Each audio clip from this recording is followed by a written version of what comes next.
Hello everyone, this is doctor Jeevesh Yadav. तो according to NCISM syllabus हम लोग द्रव्य गुण पेपर 2 के मोस्ट इम्पॉर्टेंट जो 33 ड्रग है वो अपन देख रहे थे।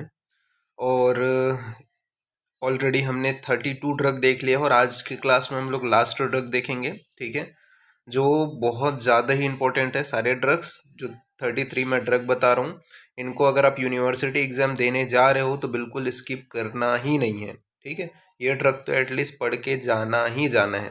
ठीक है, और यहाँ पे बॉटनिकल नेम, फैमिली नेम मैं अकॉर्डिंग टू आचार्य प्रियव्रत शर्मा बता रहा हूँ।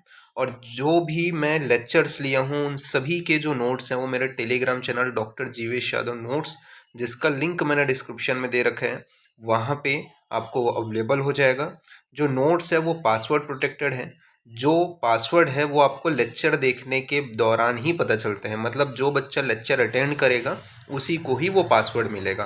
ठीक है, क्योंकि लेक्चर में मैं कभी भी स्टार्टिंग में, एंड में, मिड में कहीं पे भी ये पासवर्ड बता देता हूँ। ठीक है, तो जो बच्चा पूरे लेक्चर अटेंड कर रहा है उसी को ही वो पासवर्ड मिलेगा। और एक्यूरेट जैसा लिखा है, मैं लिखा हुआ जो रहता है वैसे ही पासवर्ड बताता हूँ, तो वो आपको वैसे ही टाइप करना है। देखते हैं आज का लास्ट जो ड्रग है 33 नंबर का, वो रहा ये। पिक्चर देख के कई लोगों को समझ में आ गया होगा क्या है ये। कपी कच्चू, ठीक है, केवाद जिसको बोला जाता है। नामकरण के आधार के विषय हम बात करें तो मनुष्य में कंडू उत्पन्न कर देता है, जिससे मनुष्य कपी के समान करने लगता है।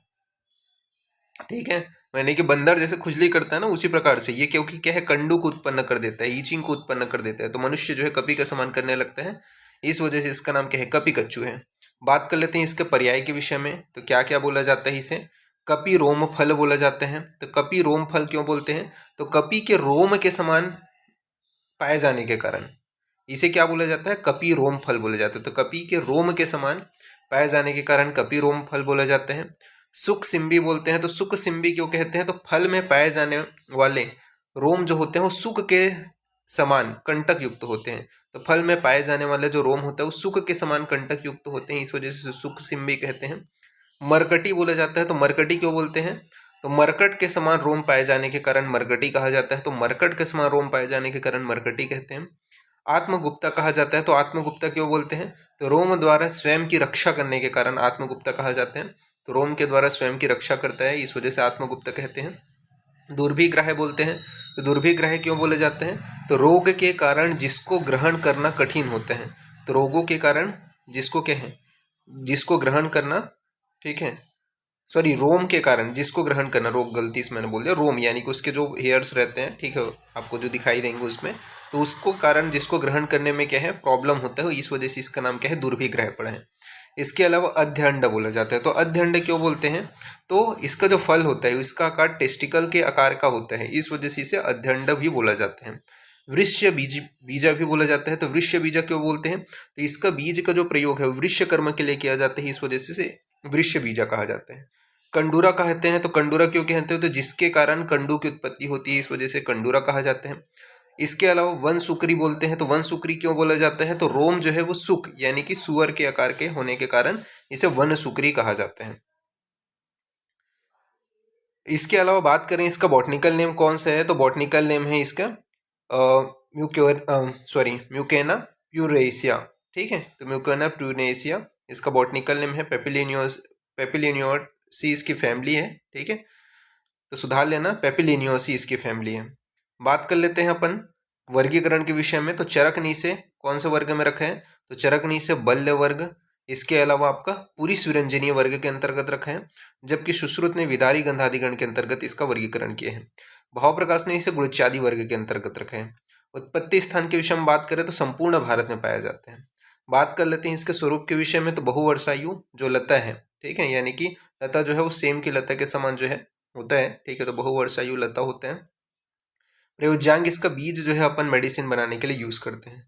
केमिकल में गैलिक एसिड हो गया, इसके अलावा लोरेसिन हो गया। ठीक है, तो ये मेनली इसके केमिकल हैं।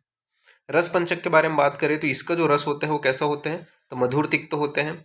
गुण जो है वो गुरु स्निग्ध होते हैं। विपाक मधुर होता है और वीर्य उष्ण होते हैं। तो रस मधुर तिक्त, गुण गुरु स्निग्ध, विपाक मधुर और वीर्य उष्ण। दोष कर्म के विषय में बात करें तो त्रिदोष शामक होता है। तो त्रिदोष शामक कैसे हैं, तो उष्ण वीर्य, मधुर रस तथा स्निग्ध गुण। ठीक है। इनके कारण क्या होते हैं, तथा मधुर विपाक, इनके कारण क्या होता है, वात शामक होते हैं। मधुर रस, मधुर विपाक तथा मधुर विपाक के कारण पित्त शामक होता है, तथा उष्ण वीर्य के कारण ये क्या है, कफ शामक होते हैं। सामान्य कर्म के विषय में बात करें तो सामान्य कर्म में वृष्य, व्रीहण, बल्य तथा व्रणनाशक होते हैं। ठीक है, तो वृष्य, व्रीहण, बल्य तथा व्रणनाशक इसका सामान्य कर्म बताया गया।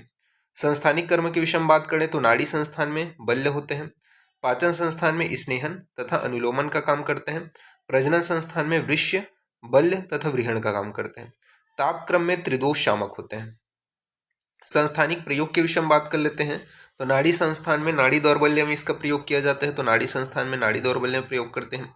पाचन संस्थान यानी कि डाइजेस्टिव सिस्टम, विबंध में, कॉन्स्टिपेशन में प्रयोग किया जाता है कृमिघ्न के रूप में। प्रजनन संस्थान यानी कि रिप्रोडक्टिव सिस्टम में शुक्र क्षय में इसका प्रयोग करते हैं। साथ ही साथ दौर्बल्यता व कृष्णता, ठीक है, इसमें होने पर इसका जो है प्रयोग किया जाता है। फिर बात कर लेते हैं मूत्र व संस्थान, यूरिनरी सिस्टम में मूत्रल होते हैं। मात्रा के विषय में बात करें तो चूर्ण की मात्रा 3 से 6 ग्राम बताया गया है इसका, ठीक है, प्रयोग मात्रा।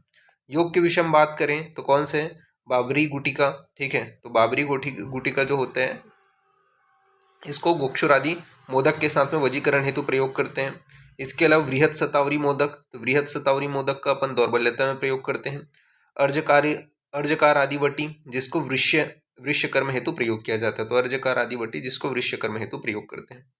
आमिक प्रयोग के विषय में बात कर लेते हैं तो आमिक प्रयोग में बताया गया है कि वजीकरण हेतु कपि कच्चू का चूर्ण का प्रयोग गोधूम व गोदुग्ध व घृत के साथ में किया जाता है। तो वजीकरण कराना है, ठीक है, तो उस कंडीशन में कपि कच्चू का चूर्ण बना लेंगे और उसको गोधूम, दूध व घृत के साथ में प्रयोग करेंगे। ठीक है, इसके अलावा वजीकरण हेतु कपि कच्चू व इच्छू रस का प्रयोग शर्करा व दूध के साथ में करते हैं। वात व्याधि में कपि कच्चू के चूर्ण का प्रयोग किया जाता है।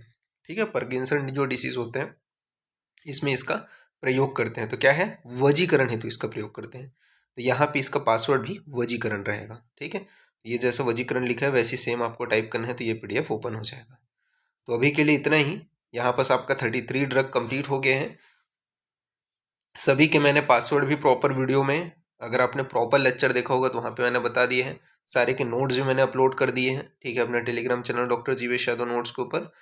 और अभी के लिए इतना ही, बाकी और भी लेक्चर्स, इसके अलावा संहिता अध्ययन का भी मैंने लेक्चर सीरीज ऑलरेडी डाल रखा है। ठीक है, आपको द्रव्य गुण पेपर फर्स्ट का भी इंपॉर्टेंट टॉपिक का लेक्चर सीरीज मिल जाएगा। ठीक है, तो अभी के लिए इतना ही। Thank you class.